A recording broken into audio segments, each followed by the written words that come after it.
Let me tell you about the most unforgettable flight I've ever taken. A story about an 8-year-old boy who not only defended his mom on a crowded plane, but absolutely floored an entire cabin with the kind of legal genius and heart most grown-ups only dream about having. If you told me before that day that a little kid could change the entire atmosphere on an airplane, I might have laughed you off. But now I know better. You see, the tension in that airplane was thick enough to cut with a knife.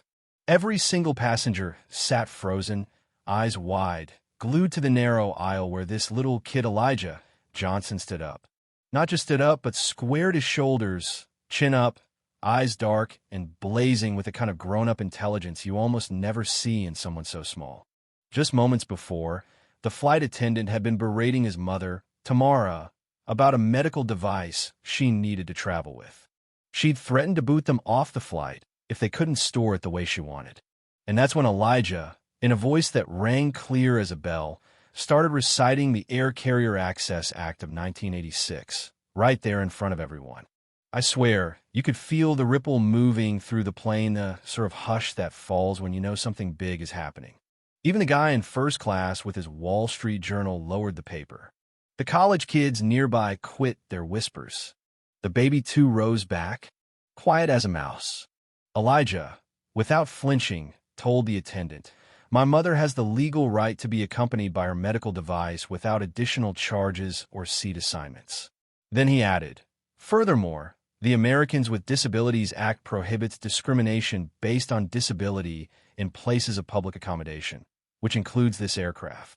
He even pulled printed regulations from his dinosaur backpack and offered them up, cool as you please. Now, how does an 8-year-old get here? Let me back up a second, because this wasn't just a story about a smart kid on a plane. This was about family, regret, love, and the kind of courage that sneaks up on you when life gives you no choice but to act. It started 2 days before in a little Chicago apartment. Tamara, his mom, had just gotten an email from her sister in San Francisco. Their mom, Josephine, was dying, and if Tamara wanted to say goodbye, she needed to come now. There'd been a rift in their family 3 years since Tamara and Josephine had spoken, all because of pride and an ugly divorce that left wounds festering on both sides. When Elijah learned what was happening, he didn't hesitate. "Grandma's dying," he said, "so we need to go." No sugarcoating, no drama, just the truth. That's the kind of kid he was, all facts, all heart. He'd been that way ever since he was little. When his mom worried about money, he reminded her about the giving tree how family gives because love demands it. When she tried to hide her sadness, he called it out and did his research, not just about his grandma's illness, but about grief itself. His curiosity wasn't just academic. He'd started a legal clinic at recess, resolved playground disputes, and had this habit of quoting Law and Order episodes and obscure court cases to explain pretty much anything seriously. He once invoked the Hatfield-McCoy feud to teach his mom about reconciliation. So, with help from Tamara's sister, they got their tickets, packed their bags. Elijah insisted on bringing 5 books on law and medicine, just in case, and headed for the airport.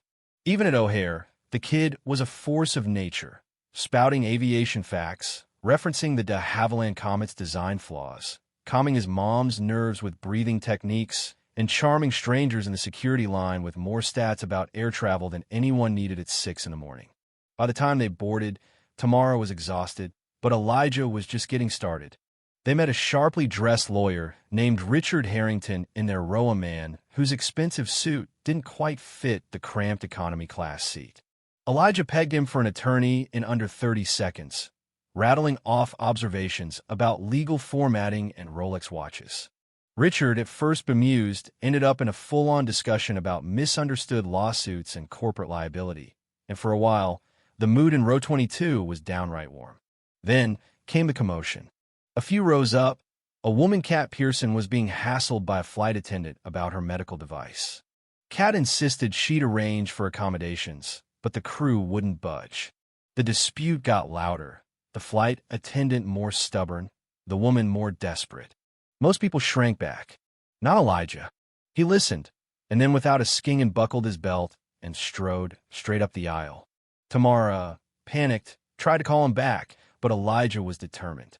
"I believe there's been a misunderstanding regarding federal aviation regulations," he announced, voice calm but insistent. The whole plane watched, stunned. He cited the Air Carrier Access Act and Title 14 of the Code of Federal Regulations, holding out his printed paperwork like a badge. "Would you like to review them, or shall we discuss this matter with your supervisor and the compliance officer? Because you're threatening to remove a passenger with a documented disability from this flight." The stunned silence gave way to murmurs, and phones came out, recording. The attendant faltered, realizing she was up against more than a stubborn kid. She stepped away to call the captain, and in that moment, Cather, eyes wet with relief, looked at Elijah with gratitude. Back in their row, Richard leaned over and whispered, "That was remarkable." Elijah just shrugged. "Facts don't care about age or authority," he said, almost like it was the most obvious thing in the world. The rest of the flight, something shifted. Richard put away his work and talked with Elijah about legal history and philosophy. Tamara felt a pride that almost overwhelmed her anxiety about what was waiting in San Francisco. Even Kat came by to thank Elijah. Again, her daughter was graduating, and thanks to him, she'd be there for it. But the real journey was only just beginning. In San Francisco, Maya greeted them at the airport, and for a moment the old hurts fell away as the sisters embraced. When they reached the hospital, Elijah's curiosity and candor turned every awkward silence into a chance for connection.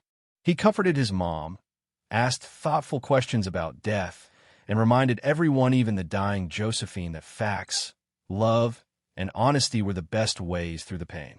In those last hours, Tamara and her mother found reconciliation, not in grand gestures, but in small moments. Josephine's confession of pride, Tamara's apology for distance, Elijah's clinical yet deeply loving farewell.